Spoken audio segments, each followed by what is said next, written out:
Hi everybody and welcome to a Heel Heat review show. My name is George Coles. This is my tag team partner, Leaf Cassidy. Thanks, Marty Jannetty. Gary Rhodes, everybody. And now, if you haven't guessed by the DVD we have here, actually the Blu-ray, out on Blu-ray and DVD today, the WWE Attitude Era. Classics. What can I say? This here doesn't cover a lot of the things that really happened back then. Covered a lot of the main things. We're going to go over it and talk about it when we're done. Things that hit or misses that they had on this DVD or Blu-ray. Same thing. Yeah, whatever. Documentary. Docudrama. Anyway, the first thing we're going to talk about, they glossed over a little bit the beginning. They didn't show. I would have liked if they showed more of the groundwork, what got them to there, some of the stuff that happened before the actual Attitude Era that brought them into the Attitude Era. Exactly. But they talked about a little bit of the beginning of it and why it began as a way to get ratings from WCW, which was killing them. Oh, it was killing them. And a lot of people don't realize how close Vince was to going under. Yeah. And the Attitude Era saved the day. It didn't just save WWF back then, it saved wrestling. Yes. I honestly think that without the Attitude Era, there'd be nothing right now. We'd be watching crap. Would it be TNA? Well, I don't shit on TNA as much as I used to. No, but you get what we're saying. The thing that they've started, really, because they glossed over that rather quickly, the thing, and it was something I never really thought about, but looking back, I remember it now. In the beginning of the Attitude Era, they had an upgrade in their production value. They brought out the Titantron instead of the thick, big RAW letters. They started going into bigger stadiums. They added more cameras, more microphones, more backstage cameras.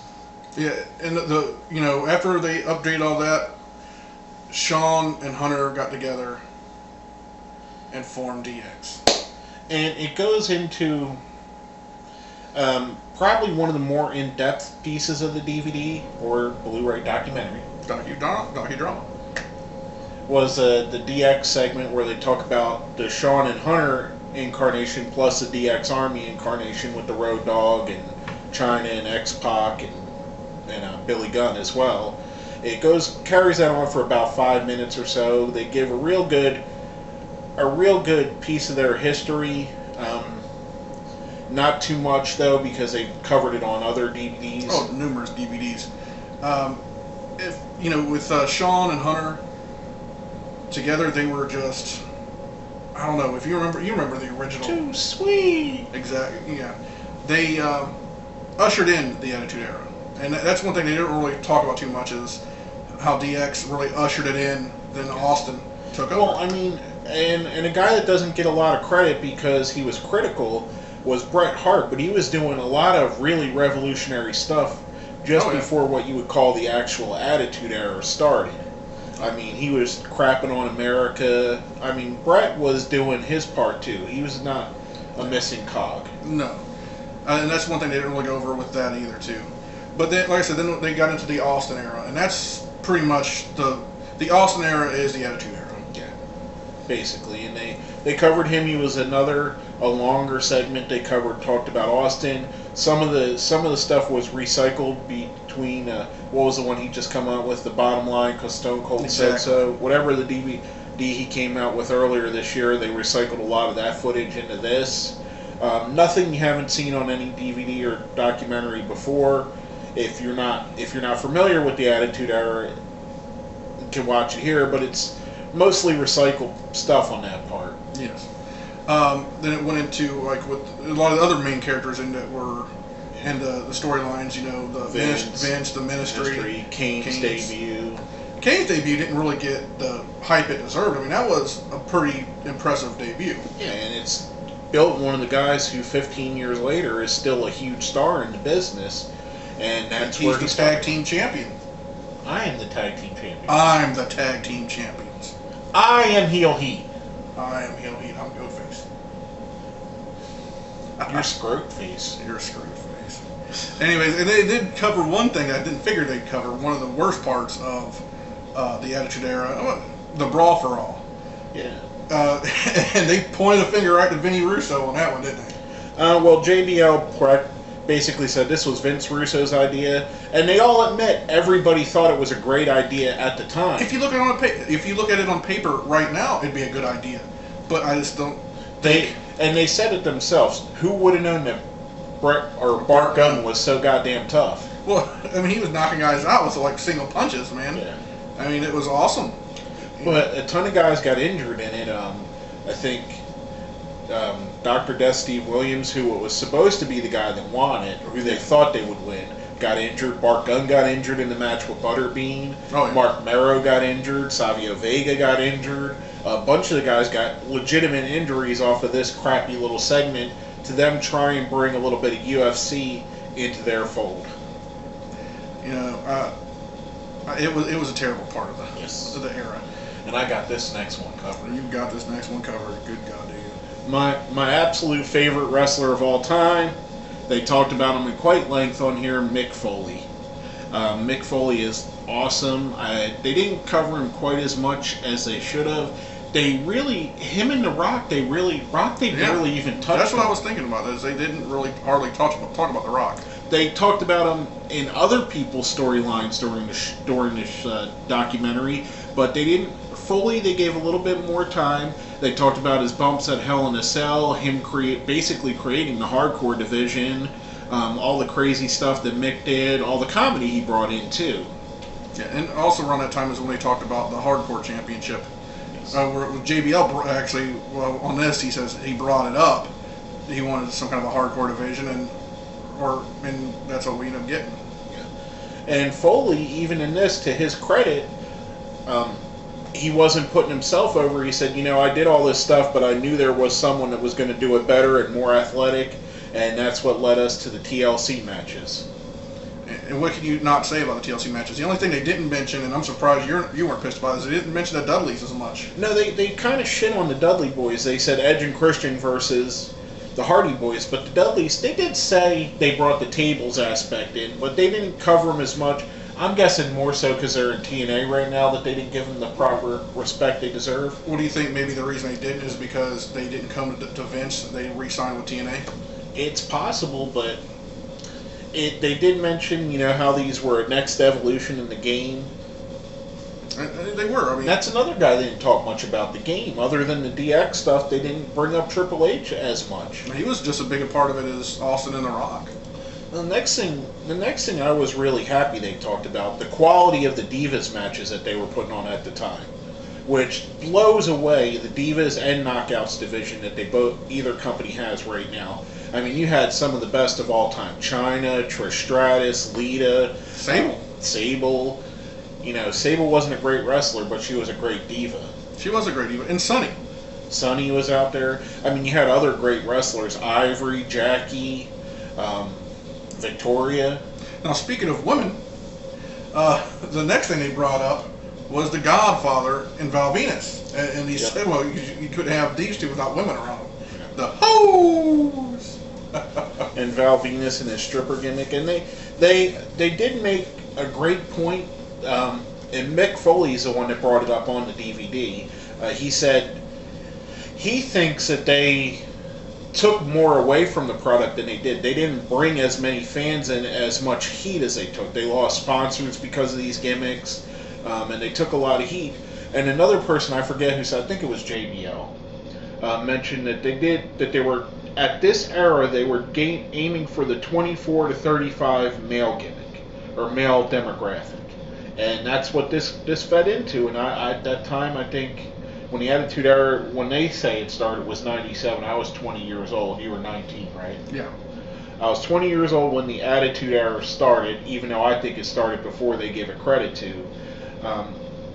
But it did fit. I loved the Godfather. I loved Val Venus. I thought they were great. I think Val Venus was a guy that could have went further than they allowed him to go. And that's what we were talking about earlier, is that Val could have been a WWE champion at least back then, just maybe a one-time deal, or just for a week or something like that. He had a great gimmick. He had a great look. He was good in the ring. I mean, there was nothing that the fans he was over. Oh, he was way over.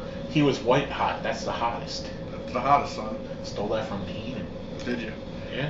And then they also talk about the new shows that were debuting. Yeah, the that Heat. how hot it was. It was so hot that they were able to add Heat and SmackDown in. And the thing is that they talked about bringing SmackDown in was to do more comedy, which I didn't really realize that at first. They were doing a lot of comedy on Raw, but if you really kind of look at it, back in the day, there was a lot more side action shit going on with SmackDown than there was on Raw. Well, I think about it in retrospect. SmackDown was a network television show, so they could get away with less on SmackDown, which made the comedy fit more there. Yes. And you know what? I was disappointing that they didn't mention a show that just as much as Raw meant to the Attitude Era. I think that Shotgun Saturday Night was the first show that was the Attitude Era. They were doing Attitude Era stuff before the Raw even did it. I mean, with Vic Venom, Vince Russo as the announcer, they were doing stuff breaking kayfabe on there, doing gimmicks where they were fighting at Grand Central Station. Was it the Taker and Triple H had that match? Yeah, I mean they were doing some stuff on Shotgun Saturday Night, which wasn't even mentioned on here, and I don't know why. I don't understand. They didn't give enough of the backstory, in my opinion, is why I'm bringing this up, because Shotgun Saturday Night kind of petered out before the Austin era really began. Kicked in a lot. But I remember Shotgun Saturday Night, the Headbangers were over on that show. I think the Headbangers wrestled on it almost every week. Yeah. And they were huge. They were tag team champions. Yep. Then they were also mentioned the top rating segment of wrestling of all time. I think. Well, the top two. Well, the top two, which was first was the Mean Street Posse versus the Stooges. And the Stooges, and that was the highest rated until 2 months later, which was This Is Your Life. This Is Your Life, The Rock. Yeah, and then they talked about how Vince was pissed off at him because they were supposed to take 14 minutes and 26. They went 26 or more. Anybody that's watched it knows that this is probably one of the greatest segments in the history of wrestling. I mean, you got two of the absolute best talkers in the history of the business at their absolute prime, Mick Foley and The Rock, in the ring, and they're just riffing on each other. I don't think any of it was scripted. No, they just had some actors and just go with it. The Rocks that's when they first started Yerpel. Yep. Because Yerpel was on that before she was in the hospital with Vince McMahon. Yep. But again, they kind of glossed over it a little bit. They didn't mention Rock much. It was more about Mick Foley. I don't know why they're not crediting these guys. I mean, Rock got a little bit. He did get a little of his props, and then. Then they finally ended at the end of the DVD. Towards the end, they were talking about the end of the Attitude Era was pretty much the end of WCW. Yeah, and they all admit that once WCW shut down, they all kind of, instead of pushing the envelope, they all sat back and took a breath and kind of. It was gone. We won. They got it. We won, and once they did that, once they took their foot off the pedal, the car didn't go as fast. That was a good analogy. That was good. I'm proud of myself on that one. Well, thanks, Barry Horowitz. Now, you mentioned you mentioned earlier that they didn't have Brian Pillman on there. Another person they did not mention was Owen Hart. I think he was an integral part of the Attitude Era. Or at least the beginning of it until what happened. Owen, Brian Pillman wasn't mentioned. These guys were, like I said, the backstory that brought into the Attitude Era. The Hart Foundation angle, where they were anti-American, that was huge in bringing ratings in. They quickly went through the Austin versus Mike Tyson, which was huge. I mean, it clocks in at about, an hour and 15 minutes on the documentary? Something like that. And they really should have went about 3 hours. Well, there's plenty of material, too. There's a lot of stuff they missed. Now, what I was telling you earlier is I think that this DVD is just a catalyst to more DVDs about the Attitude Era to come. Overall, it left a bad taste in my mouth. I was really disappointed. The last couple DVDs that we've gotten and we've reviewed, the NWO one and the CM Punk one, I've liked 100 times better than this. I'll agree with you. And I was really looking forward to this more than I was looking forward to the NWO one. The CM Punk one I was looking forward to because he's one of my favorite wrestlers right now. But I was looking forward to this more than the NWO because the NWO, I was like, well, what story can't they tell that they told on the last DVD? This one, there's so many stories, and it's given an hour. Yeah. And like I said, this was just a vague DVD, and I was not impressed with it in the least bit. No, it's probably the worst DVD that the WWE's put out in a long time. I have to agree. I mean, what's your ratings on this? I'm going to give it, out of 5 stars, which is what we generally give a 5-star scale, I'm going to give it 2.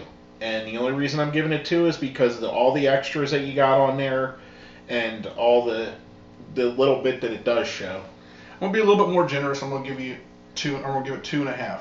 The extra half was just for the nostalgia issue. Because it was, like I said, we were 19, 20 years old when all this stuff was just starting. And it was awesome. It was just like I was trying to think like I was a kid again.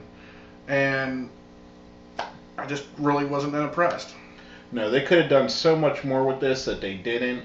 Like you said, they didn't include guys like Pillman, Bret Hart, barely covered The Rock. Davey Boy.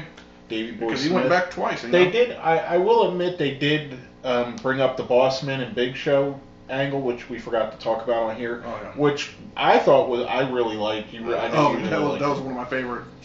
But they kind of glossed over guys like Al Snow was a big part of the show. Well, they didn't really talk about him too much, but they showed him a lot on here. Was Crash Holly? Yeah. And that was cool because Crash Holly was a very big part of the hardcore championship division. Yeah. Oh yeah. And that's, in my opinion, they don't even get an A for effort. I wouldn't even recommend this to someone that came up to me and said, I got a 16-year-old kid that wants to know what the Attitude Era is about. I wouldn't even recommend this DVD to him. I would tell them get the NWO DVD because that's going to give you more of what the Attitude Era is about. Get some of the DX DVDs that they put out because they, especially that first one they put out, gives you more of what the Attitude Era was about. Mm-hmm. And then this does the Rock's DVD and Austin's DVD that both came out within the last year.